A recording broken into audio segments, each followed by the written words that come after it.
আসসালামু আলাইকুম। সবাই কেমন আছেন? নিশ্চয়ই ভালো আছেন। ছোটোবেলা থেকে জানতাম এবং দেখতাম যে ফেরিতে উঠবে, শিপে উঠবে, মানুষের মধ্যে কত আগ্রহ থাকে। আমার ছেলেরও অনেক বেশি আগ্রহ, সবসময় সে নৌকায় এবং শিপে উঠতে চায়। আসলে ছোটোবেলা থেকে যে আনন্দ বিনোদন বড় হলে মনে হয় আরও সে আস্তে আস্তে এটা কমে যায়। আমি এই মুহূর্তে নাজিরগঞ্জ ফেরিঘাট থেকে রাজবাড়ি যাচ্ছি।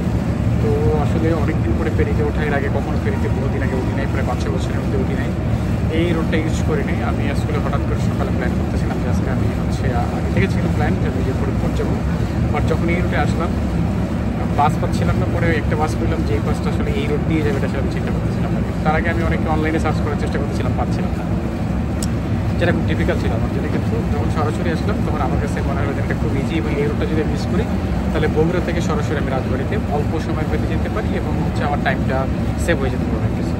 এইটা চুজ আপনারাও চাইলে এটা আসতে পারেন যে বগুড়া থেকে যদি আপনি লিজা পরিবহনে আসেন 500 টাকা ভাড়া দেবে রাজবাড়ি। আপনি মাঝখানে শুধু নাজিরগঞ্জ ফেরিঘাট আসতে হবে। ফেরিঘাটে ওরা ডাবরাই পার করে দেবে, একই ফেরিতে আপনারা চলে যাবেন এই পাশে। এটা খুব ভালো সিস্টেম, যেটা দেখলাম অনেকে ভালো লাগছে আমার কাছে। এবং এই নদীর মধ্যে অনেক কিছু শেখার আছে, সেখান থেকে আমি এই ফেরিঘাট থেকে আসলাম। আপনি যদি বগুড়া থেকে আসেন তাহলে নাজিরগঞ্জ ওই পাশে হাওয়াঘাট, যদি রাজবাড়ি থেকে আসেন এইটাকে ইউজ করে আপনি সহজে বগুড়া থেকে